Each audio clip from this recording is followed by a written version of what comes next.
코로나19가 다시 재확산 조짐을 보이면서 시장이 좀 떨고 있는 모양새인데요. 진짜 그럴 만한 이슈인 건지 집중 분석해 보겠습니다. EAR 리서치 대표 홍춘욱 박사 함께하겠습니다. 안녕하세요, 박사님. 네, 안녕하세요. 반갑습니다. 예. 아유, 이게 지난주 후반에요. 볼커룰 호재 나와가지고 좋겠다 싶었는데 1일 호재. 하루짜리였습니다. 그리고 다시 금융주를 필두로 해서 급락세가 연출이 됐고 결국에는 이제 코로나라는 어떤 빌미를 만들어가면서 시장이 조정을 가지고 있는 그런 양상인데요. 어떻게 보세요? 2차 확산 시에 진짜 충격이 나올까요? 그러니까 이제 충격은 옛날보다 덜하다.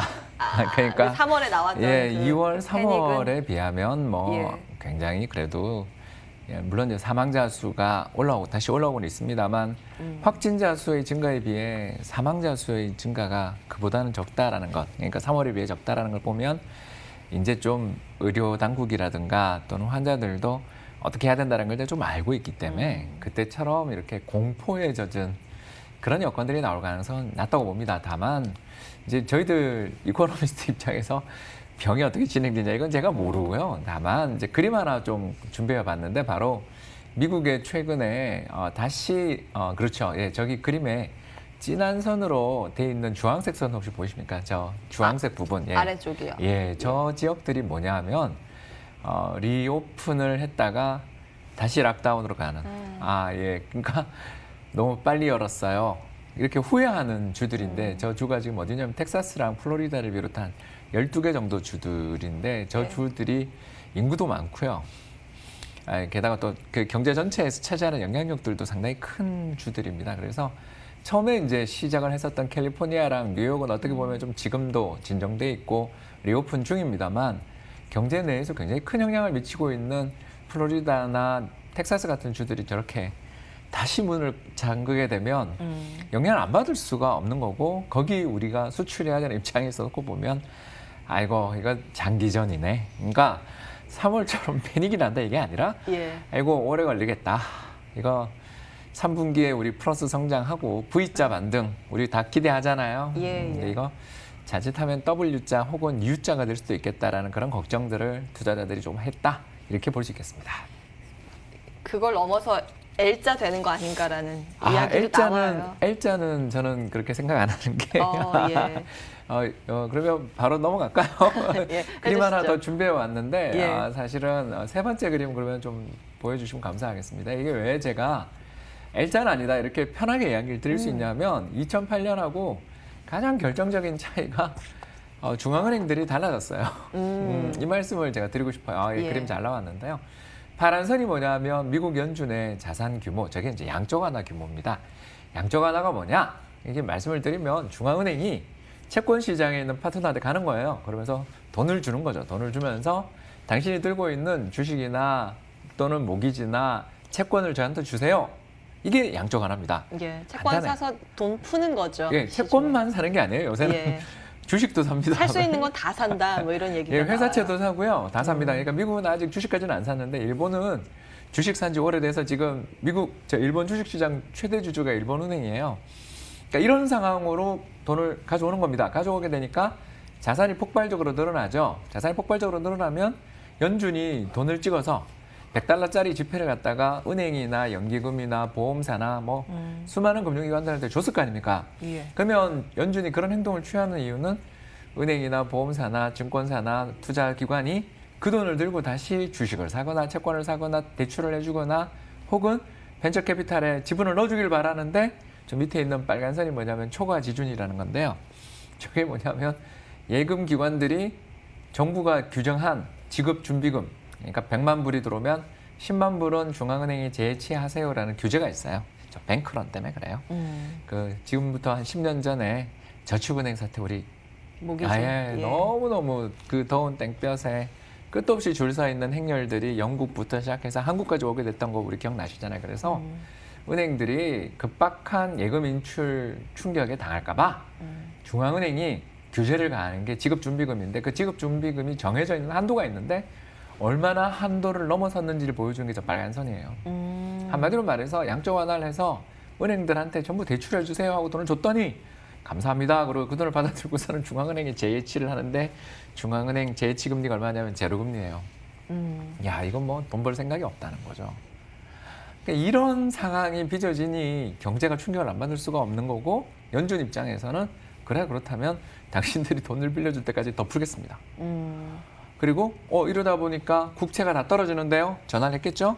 그러면 언제 회사채사, 모기지사 뭐 이런 식으로 가는 겁니다. 그렇기 때문에 분명 이 코로나19 사태로 인해서 경제 충격이 발생하는 문제는 연준이 어쩔 수가 없어요. 예, 예. 다만 연준이 할 수 있는 조치가 2008년보다 훨씬 더 강한 무기. 그때는 후반에 돼서야 양적 완화란 무기를 꺼내들었지만 지금은 저 무기를 신속하게 꺼내들었고 또 그 무기를 쏘는 데 있어서 구분이 없이 지금 쏘고 있는 것 같아요. 예, 예. 예, 이런 유동성의 힘이 있기 때문에 L자까지는 안 가지 않는다.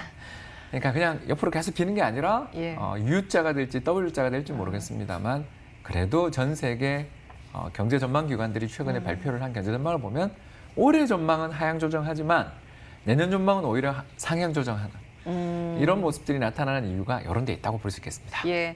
그러니까 오르기는 언젠간 오르는데 이제 시간 싸움, 시간 문제다 이 말씀 주시는 거예요. 과거에 2008년 금융 위기 때랑은 분명히 다르다. 지금 경제적인 충격이 왔어도 연준이 확실히 그때 뭐 어리버리했죠. 예, 그때 경험이 있으니까, 경험치가 있으니까 아주 공격적으로, 선제적으로 좀 했다라는 부분을 말씀 주시고 계신데 이제 시장에서는 지금 쓸 수 있는 카드 다 꺼내든 거 아닌가, 앞으로 더 꺼내줄 수 있는 게 있는가 이런 얘기는 나옵니다만 아직 사실 액션을 많이 가지고 있죠, 카드들은. 이게 그 여러 가지 카드가 있습니다. 예. 연준이 쓸 수 있는 카드들은 제가 아까 잠깐 말씀드렸습니다만 아직 회사채 산다고 말만 변죽만 올리고 있지 안 샀고요. 실제로 안 했죠, 아직. 예, 그리고 두 얼마 안 번째는 2016년 일본 중앙은행이 이 역사적인 걸 많이 했습니다. 거기가 2016년 일본 중앙은행이 뭘 했냐면 일드 커브 컨트롤이라는 걸 했는데요. 별거 아닙니다.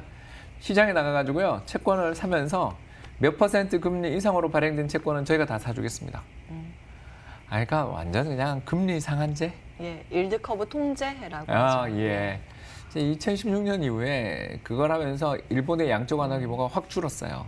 왜 그러냐면 금융시장 참가자들이 뭐 예를 들어서 0% 이상에서 발행된 채권은 중앙은행이 다 사준다 그러니까 그까지 금리가 안 올라가고 그 전에 사거든요. 그렇게 되니까 양적 완화를 적극적으로 안 했는데도 불구하고 효과는 더 좋았던 그런 일도 있었습니다. 그렇기 때문에 수단이 다 떨어졌다 이렇게 말하기는 어려운 형국이고요. 문제는 이제 치료제랑 백신 개발이 언제 이루어지냐는 건데 이건 제가 뭐 모르는 일이니까 연준이 어떤 정책을 펼칠지는 알 수 있다. 즉 그런 회복의 분기점이 될 수 있는 치료제 개발이나 백신의 개발이 있기 전까지 예. 무제한에 가까운 돈의 살포는 계속된다라고 보시는 게 맞을 것 같습니다. 그럼 우리 시장은 어떻게 보세요? 이 기대만 열심히 앞서가고 있는 시장인 거죠. 뭐 어떻게 하겠습니까? 지금 기대가 앞섰다. 예, 그러니까 이제 시장이 좀 변동성이 커졌어요. 예. 최근 들어서서 변동성이 커져 있는 이유가 오늘도 뭐 그래도 저 정도 변동성이면 큰 편은 아닙니다만 변동성이 좀 커지고 있는 가장 큰 이유는 한국 주식시장의 펀더멘탈 이제 기초 체력이잖아요. 기초 체력을 좌우하는 게 결국은 수출이에요. 우리는 수출로 먹고 사는 나라고 저기 빨간 선이 수출인데 그러면서 보시는 바와 같이 저 수출이 최근에 굉장히 감소해서 저 2014, 15년 그때 수출 감소 쇼크 때보다 지금 더 내려간 상황이에요. 좋은 일은 아닙니다. 그러니까 이제 시장은 어떻게 보면 내년에 나타날 수 있는 올해 하반기에 나타날 수 있는 강력한 수출에 대한 기대를 주가는 반영하며 올랐다라고도 볼 수 있는 거죠. 그렇기 때문에 이제 앞으로 수출 통계를 잘 봐야 되는데 물론 뭐 6월달 수출 통계 이제 곧 이틀 뒤에 나옵니다만 실망스러울 거라고 보이는 좋지 않을 거라고 다 알고 있죠. 예, 그러나 이제 일부 업종은 좋아 보이는 신호들은 분명히 있으니까 예. 적어도 이제 5월보다는 좀 낫지 않겠냐 정도 이렇게 보는 정도인데 이제 위로가 될 수 있을지는 모르겠습니다만 적어도 저희가 이야기할 수 있는 건 현재 주가 레벨은 하반기 강력한 수출 반등을 기대한 정도 레벨이다라는 거는 부담인 예. 거죠. 그렇기 때문에 시장이 저 선진국 쪽에서 빨리 수요가 회복돼야 되는데 다시 락다운 그러니까 저 인구도 많은 데가 락다운을 이라니 우리 제품 팔 수 있을까? 이런 우려가 오늘 우리 시장 조정의 이유다 정도는 말씀을 드릴 수 있겠네요. 아니 그러면 투자 전략은 어떻게 가져가야 될까요? 저는 성장주 좋아합니다. 계속 성장주. 올 때마다 성장주 말씀드리는 게 그림 하나만 더 보여주시면 감사하겠는데요. 최근에 대만 쪽 반도체 수출과 생산 동향을 보여주고 있는 그림인데 그림에서 보시는 것처럼 꽤 잘 버티고 있습니다. 저런 거 보면 역시 그 타이완 세미컨덕터를 비롯한 여러 부품 업체들의 힘을 우리가 느낄 수가 있는데요. 그림을 보시는 것처럼 확실히 연초에는 좀 중국발 쇼크 충격 받았습니다만 바로 회복돼 있고 감소폭도 그렇게 크지 않은 이 흐름들을 보면 이게 이제 전형적으로 보면 조립 가공 생산 위탁 쪽의 수요들 그리고 저 핸드폰들 그 대신 생산해주는 그런 회사들 쪽에서의 어떤 수요들 흐름만 놓고 본다면 그래도 아시아의 성장주 가장 대표적인 성장주들이 결국 전기전자 쪽인데 이쪽은 아직 살아있다. 그리고 크게 펀더멘탈이 훼손된 측면도 없는. 그러니까 이 불황이라는 게 왔는데도 불구하고 예. 매출이 저렇게 버텨주는 기업들을 저희는 성장주라고 부르거든요.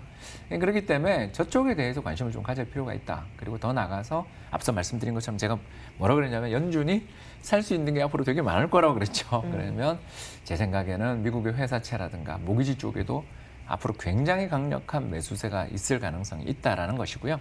이런 부분에서 좀 제 생각에는 예. 주식시장도 굉장히 저는 매력적이라고 봅니다만 아까 말씀드린 수출 회복의 그 시기까지는 참 울퉁불퉁한 길이다라고 말씀을 드렸으니 미국 회사채라든가 아까 말씀드린 부동산 관련돼 있는 채권이나 상품에 대해서도 관심 좀 가져보시면 힘든 7월을 좀 잘 넘겨내지 않겠나 기대해 봅니다. 예.